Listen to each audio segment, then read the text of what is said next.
What's up, guys? Welcome back to another video, and there are 8 new Star Wars sets dropping on May the 4th, and I know I've made videos about the leaked UCS Slave 1, as well as all the other sets dropping May 4th, as well as the promotion or the GWP that I'll talk about a little bit later, but all of them now officially dropped on LEGO.com, so let's take a look. So the first one I'll talk about is the Kylo Ren's Command Shuttle. A lot of people don't know, but it's actually the anniversary of Episode 7 as well this year, alongside the 25th anniversary of Episode 3, but I'll talk about that a little bit later. But this set is going to cost about $70, and this is continuing the mid-scale line, which I really like a lot. But this set only has 386 pieces, which kind of sucks. I feel like you're kind of getting ripped off. For $70 is a little bit pricey for what you're getting here. It is a pretty mid ship. I mean, it is kind of cool to see. I like how the ship is just built in general. Obviously, it is extremely accurate to the episode 9 version of the Kylo Ren shuttle. It is a cool ship, more basic, better than like a basic gray ship. There's actually some cool like feature to it, but still that doesn't make up 300 pieces for $70. It's definitely not worth it. I'll continue the theme of Kylo Ren here. We have the Kylo Ren helmet. It's weird that they're doing a bunch of sets off Kylo Ren, but again, I'm glad we're getting this Kylo Ren helmet, and we're even getting a Jango Fett helmet, which I'll spoil it. Personally, I would definitely prefer the Jango Fett helmet rather than this Kylo Ren helmet. It would have been way better to have the cracks on it to represent the helmet from, so I probably wouldn't recommend that over the Jango Fett helmet here, which looks really, really nice. And I think it's almost the same as the Boba Fett helmet and the Mandalorian helmet. It looks pretty much the same. The rangefinder is the same on the Cody and the Boba Fett. It's a pretty basic helmet. Again, not too much to talk about, but this is going to be 616 pieces and $70, which isn't perfect, but it is cool that we're getting a Jango Fett helmet. I'm assuming that these are stickers, and this is of course an 18+ set, and I feel like they are kind of repeating this. Like, this looks like exactly like the Mandalorian helmet, just a recolor of that, as well as a recolor of the Boba Fett. I know the Mandalorian didn't have a rangefinder, so some building techniques might be a little different here, but besides that, they're pretty much the same. I don't want to say that they're just doing the same one over and over again, but I definitely like the Jango Fett helmet. It's definitely on theme for the UCS set, which I like a lot, the actual build, and I think that makes up for the price per piece not being exactly perfect. But I do wish they would actually do something a little bit more creative rather than the Jango Fett helmet. But I still definitely really like it, and you definitely recommend getting it for all the Jango Fett fans and just Star Wars fans in general. It looks really nice. Next is the brick-built Star Wars logo for $60, which is, of course, like the name states, the Star Wars logo. And there was a Marvel logo, I think January of this year, where it had the Marvel logo and of course a bunch of figures popping out, which was the main thing that I really didn't like.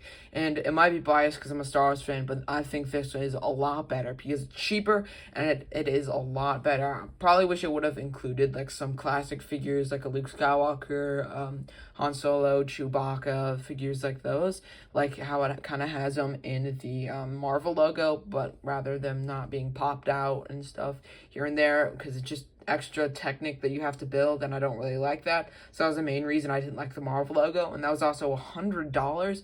But this Star Wars logo is only $60, and it has 700 pieces, so it is definitely price per piece accurate, especially comparing it to all of this wave. And I really like how it looks in these lifestyle images. You can even pop out this piece. I'm not quite sure how many other Easter eggs there are, but this is actually the very first scene in any single Star Wars movie. Of course, it was Episode 4, which was the first, not chronologically, but in order of like filmed and released. Of course, we have the Tantive 4 here, mid Tantive 4, or like a mini scale, I guess, Tantive 4, as well as a mini scale Star Destroyer. So that is really cool. Hopefully there's a little bit more Easter eggs, but it doesn't show it. Of course, you have to buy it to see all the other Easter eggs.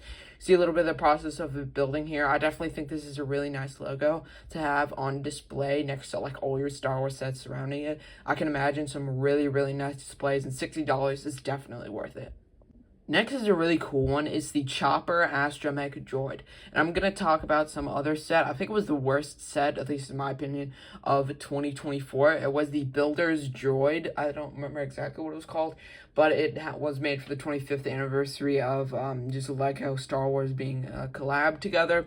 and it included like some miniature astromech droids, but you could like dress them up with like pool floats and hats, which I really didn't like. And it had like one of the worst figures for the 25th anniversary. I think it was Leia with, you know, like a young Leia with the Lola or whatever her droid's name was. So I really liked the miniature chopper. I think that was my favorite one. I liked all the miniature astromechs, but $100, I didn't think it was worth it to have just all those small astromechs, but I also get a bunch of other stuff that I didn't really need, and I'd rather buy it like secondhand, just the droids. And the main droid that I liked was the chopper one, so I'm glad he gets a redemption for the same price, $100, with his own built like buildable figure, I guess, if you want to call it that. And it even comes with his own plaque, as well as the minifigure, which I'll talk about a little bit later. But I'm so glad he got his redemption, I guess, and it looks so detailed from every stud. I know a lot of people don't like the studs exposed, but I think the ones they actually have exposed here makes it seem like a little bit like rustic and stuff, I guess, from Chopper's like battle damage and all that. I like how he can pop out these hands, and they actually look pretty posable looking at the pieces. But overall, a good set. Now for the Revenge of the Sith Heroes and Villains Brickheads pack. I'm a big fan of Brickheads. I love it when they do Star Wars Brickheads. I got the Cody one from last year, and it was really, really good. I got it exactly on May the 4th as well. You can check out my vlog from a while back.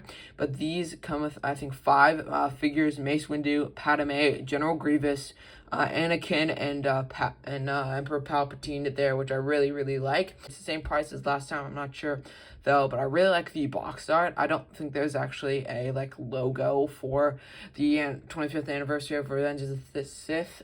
There was one for episode 6 as well as episode 1, but sadly they don't have it on here. But I still like how it sort of seems like the like Palpatine's office, I guess.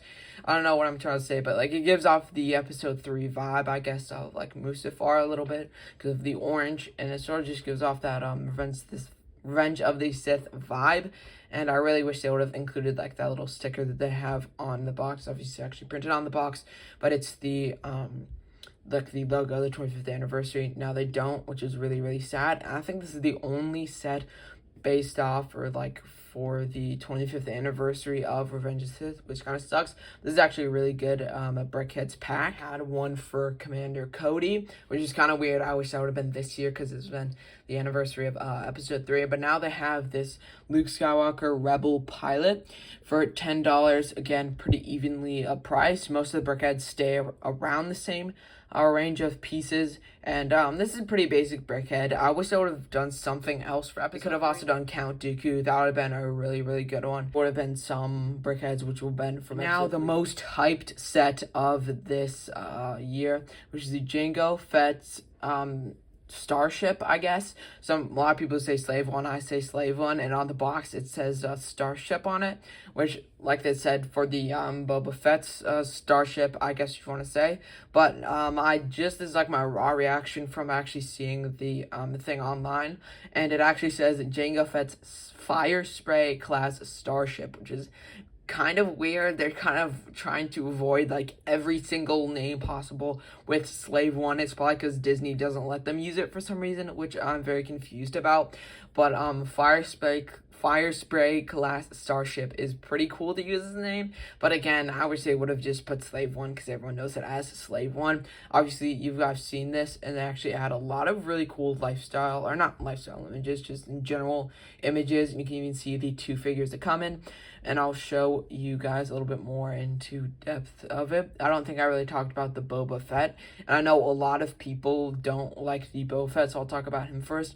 It's not the fact that there's not a lot of printing on it. Again, I wish these like legs here would have been like a mid legs, which maybe not even with printing, just mid legs so you can move them around. And I'm sad that they always do the small legs, or they always like swap between it, because they're around the same size. I think it's a little bit of a height difference, but not that much. And I feel like they should just completely migrate to the like mid legs where you can actually bend them back and forth. I don't really mind the no arm printing or like the lack of printing here. It's mainly the face, because Boba Fett usually always has like a stern face when you see him in episode 2, and the hairpiece, which I think the actor himself actually posted something on his Instagram about how bad it was, so it kind of sucks to see that this is here. Again, it is a pretty easy swap. I would have preferred like the last year's, or not last year, the last Boba Fett's hairpiece, which is I think same as Kylo Ren's, but something a little bit better than this. This is kind of just random, just picked out of the black hairpiece, random black hairpiece, and put it on there. I guess it's a tiny bit accurate, but I feel like they could have made this Boba Fett way better with a different face print, or at least like a other side of the face print, which would actually be like a stern face, and definitely a better hairprint, because the hairprint is definitely not the greatest we've seen for Boba Fett. And Jango Fett here, I don't think I have anything bad to say about it, honestly. This figure looks amazing with all the printing on it, and this is like one of the best figures that probably one of the best figures of 2025. Of course, it's only May, but this has so much printing. Definitely, again, UCS level, so it has a lot of printing on it. I don't think, yeah, it definitely wasn't last year, but of course, I'm always scared for them to make like a microfighter about this and then add it to, or not even just a microfighter, just in another set, because I think there's going to be a play scale in around August of the UCS Slave 1, so it'll be, well, I guess it won't be UCS, it'll be like a play scale set of the Jango Fett's Slave 1, but again, hopefully they don't do that. Even though I want the figure, I want it to be valuable, and I really like the printing. There's nothing wrong with it, except maybe the blasters aren't the most accurate. I'm kind of starting to like them because they've been in most Jango Fetts now, but of course they're not that accurate, but I don't think LEGO will really change that. And then they actually have the rangefinder, which I think looks a little bit better maybe on this specific figure rather than the like the darker gray one, because not only is it more accurate, I think I like the color on this a little bit more, but I think there's going to be a battle pack this year which might include them, so we can see how they look on some other figures, which would be really great. But as far as the Jango Fett goes, I definitely like this new rangefinder on him. Technically 9 sets. I think I said 8 at the beginning because they kind of have this one tucked away in the bottom of the Star Wars page here. But here is the Rebel U-Wing Starfighter for Andor Season 2. And it, I know a lot of people hate the build and like the older one better. I still like the older one better, but this one definitely doesn't live up to it, but it's not horrible. I'm happy that we're getting a U-Wing. I know this one isn't the greatest though, and I'm kind of sad about that. It comes with 4 figures, includes Andor, 2 Imperial officers. I think they have names. I just forgot them because I haven't watched Andor in a while. And then K2SO, which is really, really cool to see him again. I think he has some updated stuff to him, but I'm not quite sure. I'm not going to pull out the other one to compare, but it is really cool to get him in a set nevertheless. And of course, we have Andor. I think he came out in the other set, at least the hair and the face print, and then no leg printing. But I think the torso is definitely, yeah, the torso is definitely different from the older one from the Ambush on Ferrix, because that was the only set we got for Andor Season 1. And he also came with a different hair print. I'm not sure about the face print, though. That might be exclusive for this figure. And then we actually have 2 really, really nice detailed Imperial officers. Again, I think they have names. I just forgot them. But they're actually really, really nice detailed. I really like the leg print on both of them. This one even comes with a shield, which is really, really cool. I'm excited to see how they like them in action, I guess, in Andor Season 2, which is coming out this month, actually, so definitely very, very excited for that. But I'll do a tier list as well as a buyer's guide closer to May 1st, talking about these sets a lot more. I just wanted to go over them a little bit, so you're definitely going to want to subscribe for that. Hope you guys have an amazing rest of your day, and see you on the next one.